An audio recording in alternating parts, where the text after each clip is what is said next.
കൊല്ലം ജില്ലയിൽ നിന്ന് തന്നെ വേറെ ഒരു ദുരന്ത വാർത്ത കൂടെ വരികയാണ്. പക്ഷേ പെൺകുട്ടി കൊല്ലം ജില്ലക്കാരിയാണെന്ന് മാത്രമേ ഉള്ളൂ. സംഭവം നടന്നത് എറണാകുളത്ത്.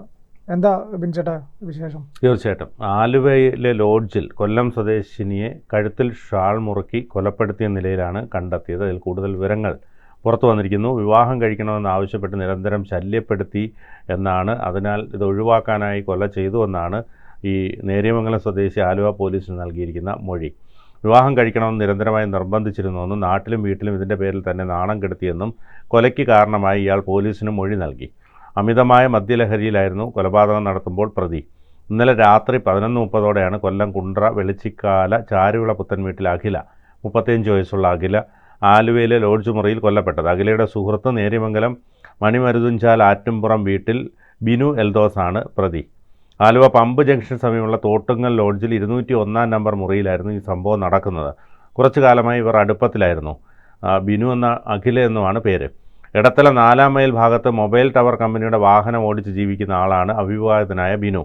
1.5 വർഷം മുമ്പാണ് സമീപത്തുള്ള ഒരു ഹോസ്റ്റലിൽ വാർഡനായി ജോലി നോക്കിയിരുന്ന അഖിലയെ പരിചയപ്പെടുകയും പിന്നീട് അത് പ്രണയമായി മാറുകയും ചെയ്യുകയായിരുന്നു. ഇടയ്ക്കിടെ അവർ ഈ ലോഡ്ജിൽ മുറിയെടുത്ത് ദിവസങ്ങളോളം താമസിച്ചിരുന്നു. അവിടെ സ്ഥിരമായി മുറി എടുക്കുന്നത് അഖിലയാണെന്നാണ് പറയുന്നത്. സംഭവ ദിവസം അഖില തന്നെയാണ് പതിവ് പോലെ മുറി ബുക്ക് ചെയ്തതും ഇതിൻ്റെ പണം നൽകിയതുമെന്നാണ് വിവരം. ബിനു വൈകിട്ട് 6:30 മുറിയിലെത്തി. പിന്നീട് ഇവർ തമ്മിൽ ആദ്യം കുറച്ച് സൗഹൃദ രീതിയിലും അല്ലെങ്കിൽ പ്രണയ രീതിയിലുമൊക്കെ കഴിഞ്ഞതിന് ശേഷം പിന്നീട് ബിനു മദ്യപാനം ആരംഭിച്ചു. ലൈംഗിക ബന്ധത്തിന് ശേഷം എന്നൊക്കെയാണ് പോലീസ് പറയുന്നത്. ഇതിനിടെയാണ് വിവാഹകാര്യം ഉയർന്നു വന്നതും ഇരുവരും തമ്മിൽ അടിപിടിയാവുകയും ചെയ്തത്. തുടർന്ന് ബിനു അഖിലയെ കഴുത്തിൽ ഷോൾ മുറുക്കി കൊലപ്പെടുത്തുകയായിരുന്നു. കൊലപാതകത്തിന് ശേഷം ബിനു തൻ്റെ സുഹൃത്തിനെ വീഡിയോ കോൾ വിളിച്ച് അഖിലയെ കൊലപ്പെടുത്തിയ കാര്യം പറയുകയും അതോടൊപ്പം തന്നെ മൃതദേഹം കാണിച്ചു കൊടുക്കുകയും ചെയ്തു. നിലത്തായിരുന്നു അഖില കിടന്നിരുന്നത്. സുഹൃത്തുടൻ ആലുവ പോലീസിനെ വിളിച്ച് വിവരം പറഞ്ഞതോടെ പോലീസ് സംഘം സ്ഥലത്തെത്തുകയായിരുന്നു. പോലീസ് എത്തുമ്പോൾ അമിത മദ്യലഹരിയിലായിരുന്നു ബിനു. അവിടെ തറയിൽ കിടന്ന് ഉരുളുന്ന രൂപത്തിലൊക്കെയാണ് കണ്ടതെന്നാണ് പറയുന്നത്. ഇയാളെ കസ്റ്റഡിയിലെടുത്ത ശേഷം ബോധം വരാനായി ഏറെ നേരം കാത്തിരുന്ന ശേഷം പിന്നെ തലയിലൊക്കെ വെള്ളം ഒഴിച്ചു. അങ്ങനെ അതിനുശേഷമാണ് ബോധം വന്നത്. പിന്നീടാണ് വിവരങ്ങൾ പറയുന്നത്. അഖില വിവാഹത്തിനായി തന്നെ നിരന്തരം നിർബന്ധിച്ചിരുന്നുവെന്നും വീട്ടിലും നാട്ടിലും വന്ന് ഇക്കാര്യം ഉന്നയിച്ചിരുന്നുവെന്നുമാണ് ഇയാളുടെ മൊഴി. ഇയാൾ അവിവാഹിതനായിരുന്നു. തൻ്റെ ഫോൺ കോൺടാക്റ്റിലുള്ള സ്ത്രീകളുമായി അവിഹിതമുണ്ടെന്ന് പറഞ്ഞ് നിരന്തരം വഴക്ക് കൂടിയിരുന്നുവെന്നും ഇയാൾ മൊഴി നൽകിയിട്ടുണ്ട്. അപ്പോൾ ഇതിൽ ഈ വിവാഹം കഴിക്കണമെന്നുള്ള ആ ഒരു നിരന്തരമുള്ള ആവശ്യവും അതാണ് ഇയാളെ ഈ കൊലപാതകത്തിലേക്ക് പ്രേരിപ്പിച്ചതെന്നാണ് പറഞ്ഞത്. ഇയാൾ എനിക്ക് തോന്നുന്നു അവിവാഹിതനായിരുന്നു. ഈ പെൺകുട്ടി അതിനെക്കുറിച്ച് പോലീസ് പറഞ്ഞിട്ടില്ല. സ്ത്രീ 35 വയസ്സുണ്ട്. ഇനി ഒരുപക്ഷെ വിവാഹിതയാണോ എന്നുള്ളത് അത് അന്വേഷിക്കേണ്ടി വരും. ഏതായാലും ഈ 35 വയസ്സുള്ള അഖിലയെ 37 വയസ്സുള്ള ബിനു എൽദോസ് വിവാഹം കഴിക്കണം എന്നുള്ള നിരന്തര ആവശ്യമുണ്ടായിരുന്നു. ഒരുപക്ഷെ ഇവർ വിവാഹിതയായിരുന്നോ എന്നുള്ള കാര്യത്തിൽ സംശയമുണ്ട്. അപ്പോൾ ഇതാണ് ഈ കൊലപാതകത്തിലേക്ക് കലാശിച്ചത്. ഇയാൾ ഷോൾ ഉപയോഗിച്ച് കഴുത്ത് മുറുക്കിയാണ് കൊലപ്പെടുത്തിയത്. അപ്പോൾ ഈ പറഞ്ഞതുപോലെ ഇത് വിവാഹ വാഗ്ദാനം നൽകി എന്ന രീതിയിലാണ് അഖില പറയുന്നത്. മുൻപ് ആദ്യഘട്ടത്തിൽ ഇവർ അടുപ്പമാവുന്ന സമയത്ത് വിവാഹം കഴിക്കാമെന്ന് വാക്ക് കൊടുത്തതാണെന്നൊക്കെയാണ് പറയുന്നത്. അപ്പോൾ വിവാഹ വാഗ്ദാനം നൽകി പീഡിപ്പിച്ചു എന്ന രീതിയിൽ കേസ് ഫയൽ ചെയ്യാവുന്നതാണ്. പക്ഷേ അഖില വിവാഹിതയാണെങ്കിൽ ഇപ്പോൾ അത് നിയമപരമായി നിൽക്കില്ല. കാരണം വിവാഹിതയായ സ്ത്രീക്ക് വിവാഹ വാഗ്ദാനം നൽകി പീഡിപ്പിച്ചു എന്ന് കേസ് കൊടുക്കാനാകില്ല. അപ്പോൾ അതുകൊണ്ട് ഇനിയിപ്പോൾ ബിനു അമിത മദ്യലഹരിയിലായിരുന്നു. ഇനി ഇയാളെ ചോദ്യം ചെയ്തതിൽ നിന്ന് മാത്രമേ കൂടുതൽ വിവരങ്ങൾ ലഭ്യമാവുകയുള്ളൂ.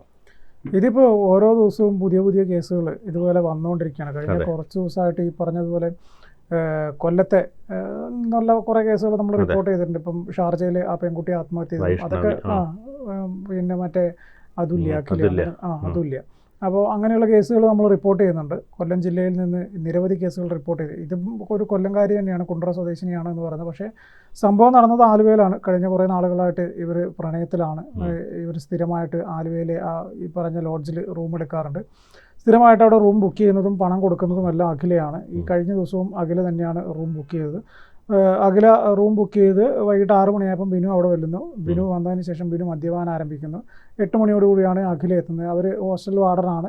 പിറ്റേ ദിവസം നാട്ടിൽ പോകുന്നു എന്നെല്ലാം പറഞ്ഞിട്ടായിരിക്കാം ചിലപ്പോൾ അവിടെ നിന്ന് വന്നിട്ടുണ്ടാവുക. 8 മണിയോടുകൂടെ അവർ എത്തുന്നു. അതിനുശേഷം കുറച്ച് സമയം കഴിഞ്ഞപ്പം ഈ അഖില ബിനുവിൻ്റെ അടുത്ത് ആവശ്യപ്പെട്ടു, വീണ്ടും എന്നെ വിവാഹം കഴിക്കണം എന്നാവശ്യപ്പെട്ടു എന്നാണ് പറയുന്നത്. അത് വാക്ക് തർക്കത്തിലേക്ക് പോകുന്നു. വാക്കുതർക്കത്തിലേക്ക് പോയതിന് ശേഷം അത് ഒരു കൊലപാതകത്തിലേക്ക് എത്തി എന്നുള്ളതാണ് പറഞ്ഞത്. ഇതിൻ്റെ മറ്റൊരു പ്രധാനപ്പെട്ട ഒരു കാര്യം, ഈ അമിത മദ്യപാനം ആണോ കൊലപാതകത്തിലേക്ക് എത്തിച്ച കാരണം എന്നതുകൂടി പോലീസ് പരിശോധിക്കുന്നുണ്ട്. അതല്ല ഇയാൾ മനഃപൂർവ്വം മുൻകൂട്ടി പ്ലാൻ ചെയ്ത വിധത്തിലാണോ ഇന്ന് റൂം എടുത്തിട്ട് അവളിത് പറയുകയാണെങ്കിൽ അവളെ കൊന്നു തീർക്ക് ഇല്ലാതാക്കിയേക്കണം എന്നൊരു പ്ലാനിൽ നേരത്തെ അങ്ങനെയാണോ ഇദ്ദേഹം അവിടെ റൂമിലെത്തിയത് എന്നതുകൂടി പോലീസ് വിശദമായിട്ട് പരിശോധിക്കുന്നുണ്ട്. പിന്നെ ഉള്ളൊരു കാര്യം എന്ന് വെച്ച് കഴിഞ്ഞാൽ ഏകദേശം 1.5 വർഷം ആയി ഇവർ ഇതുപോലെ ഇവിടെ റൂം എടുക്കുകയും ദിവസങ്ങളോളം അവിടെ താമസിക്കുകയൊക്കെ ചെയ്തിട്ടുണ്ടായിരുന്നു. അതുകൊണ്ട് തന്നെ ഹോട്ടൽ അവർക്ക് വലിയ സംശയങ്ങളൊന്നുമില്ല. പരിചിതരായ ആളുകൾ 2 പേര് വരുന്നു, സ്ഥിരം റൂം ബുക്ക് ചെയ്യുന്ന ഭാര്യ ഭർത്താക്കന്മാരാണെന്നാണ് ലോഡ്ജുകാർ വിശ്വസിച്ചിരുന്നതെന്നാണ് പോലീസ് പറയുന്നത്. അതെ, അപ്പോൾ സ്ഥിരമായിട്ട് വരുന്നത് കൊണ്ട് അങ്ങനെ ഒരു വിഷയമില്ല എന്ന് കരുതുന്നു. ഇവിടെ മറ്റൊരു പ്രധാനപ്പെട്ട ഒരു കാര്യം, ഈ കൊലപാതകം നടത്തിയതിന് ശേഷം അതൊരു സുഹൃത്തിനെ വീഡിയോ കോൾ വിളിച്ച് കാണിക്കാനുള്ള അയാൾ കാണിച്ച ധൈര്യം, അല്ലെങ്കിൽ അതായിരിക്കാം ധൈര്യമല്ല, അത് മദ്യലഹരിയിലായിരുന്നു, സുബോധത്തോടു കൂടിയല്ല, അവിടെ കിടന്ന് ഉരുളുകയായിരുന്നു എന്നാണ് പറഞ്ഞത്. അതന്നെ, മദ്യലഹരിയിൽ അയാൾ അത് കാണിച്ചത് കൊണ്ട് പോലീസിന് കൃത്യമായിട്ട് അവിടത്തേക്ക് വരാൻ സാധിച്ചു. ഇല്ലെങ്കിൽ ഒരു പക്ഷേ ഈ കൊലപാതകം കഴിഞ്ഞിട്ട് അയാള് ബോധം വന്നു കഴിയുമ്പോൾ ചിലപ്പോൾ അയാൾ അവിടെ നിന്ന് മുങ്ങിയാണ്. പിന്നെ അന്വേഷണവും മറ്റു കാര്യങ്ങളും നീണ്ടു പോകുമായിരുന്നു. അതായത് അത് പെട്ടെന്ന് തന്നെ പോലീസിന് പ്രതിയെ പിടികൂടാൻ കഴിഞ്ഞു, കാരണവും കണ്ടെത്താൻ കഴിഞ്ഞിട്ടുണ്ട്. ഇനി അതിൻ്റെ ബാക്കി നടപടിക്രമങ്ങൾ പുരോഗമിച്ചുകൊണ്ടിരിക്കുകയാണ്. ഈ ചില ആളുകളുടെ കൂടെ പോകുന്ന സ്ത്രീകൾ ശ്രദ്ധിക്കേണ്ട ചില കാര്യങ്ങളൊക്കെ ഉണ്ട്. ഒരു കുറച്ച് നാളത്തെ പരിചയത്തിൻ്റെ പുറത്ത് ഇത് ആര് എന്നൊന്നും അറിയാതെ അവരുടെ അടുത്ത് പോവുക, അവരുടെ കൂടെ പോവുക, അതിനുശേഷം അവരോട് വിവാഹം കഴിക്കണം എന്ന് പറയുമ്പോൾ ഈ പറയുന്ന ആളുകളുടെയൊക്കെ സ്വഭാവമൊക്കെ മാറുന്നുണ്ടെങ്കിൽ ശ്രദ്ധിക്കണം. അല്ലെങ്കിൽ അവർക്ക് നിങ്ങളോട് വിവാഹം കഴിച്ച് അവരുടെ ജീവിതത്തിലേക്ക് കൂട്ടിക്കൊണ്ടുപോകാൻ താല്പര്യമുള്ള കക്ഷികളല്ല, അവർ വേറെ പല ലക്ഷ്യങ്ങളോട് കൂടിയാണ് നിങ്ങളുടെ അടുത്ത് അടുക്കുന്നത് എന്നുള്ളത് നിങ്ങൾ മനസ്സിലാക്കാൻ സാധിക്കും. അങ്ങനെയുള്ള കേസുകൾ നിരവധി റിപ്പോർട്ട് ചെയ്യുന്നുണ്ട്. ഓരോ ദിവസവും ഓരോ ക്രൈമുകൾ കാണുമ്പോഴും നമ്മൾ പറയും ഇനി ഇത്തരത്തിലുള്ള അടുത്ത ക്രൈം നടക്കാതിരിക്കട്ടെ, അല്ലെങ്കിൽ ഈ ക്രൈം കണ്ടെങ്കിലും ആളുകൾ ഇതിൻ്റെ കാര്യകാരണങ്ങളെല്ലാം മനസ്സിലാക്കിയിട്ടെങ്കിലും ഇങ്ങനെയുള്ള കേസുകൾ വരുമ്പോൾ അതിൽ നിന്ന് മാറി നിൽക്കാൻ സാധിക്കട്ടെ എന്ന് നമ്മൾ പറയുമ്പോഴും വീണ്ടും അടുത്ത ദിവസവും നമ്മൾ റിപ്പോർട്ട് ചെയ്യുന്ന കേസുകളൊക്കെ ഇതേപോലെ തന്നെ വീണ്ടും വരും. ഓരോ ദിവസവും ഇത്തരത്തിലുള്ള കേസുകൾ വരുന്നു, നമ്മളത് കൃത്യമായിട്ട് മാധ്യമങ്ങളിലൂടെ റിപ്പോർട്ട് ചെയ്യുന്നു, അത് ജനങ്ങളിലേക്ക് എത്തിക്കുന്നു, ജനങ്ങളിത് വായിക്കുന്നു, അത് മറക്കുന്നു, വീണ്ടും അടുത്ത ദിവസം ഇതുപോലെ കേസുകൾ വരുന്നു. അതുകൊണ്ട് ഇങ്ങനെയുള്ള കേസുകൾ സ്വന്തം ജീവിതത്തിലേക്ക് വരാതിരിക്കാൻ വേണ്ടി ഓരോ ആളുകളും ശ്രമിക്കുക. അത് അഖില എന്നല്ലേ പറഞ്ഞത്, അഖില വിവാഹിതയാണോ എന്നുള്ളതിനെ കുറിച്ച് നമുക്ക് കൃത്യമായിട്ട് അറിയില്ല. പോലീസിനും കൃത്യമായിട്ട് വിവരം ലഭിച്ചില്ല. ഇപ്പം 2 പേരുടെയും നാട്ടിൽ പോലീസ് അന്വേഷണം നടത്തുകയാണ്. നേര്യമംഗലത്താണ് ബിനുവിൻ്റെ വീട്.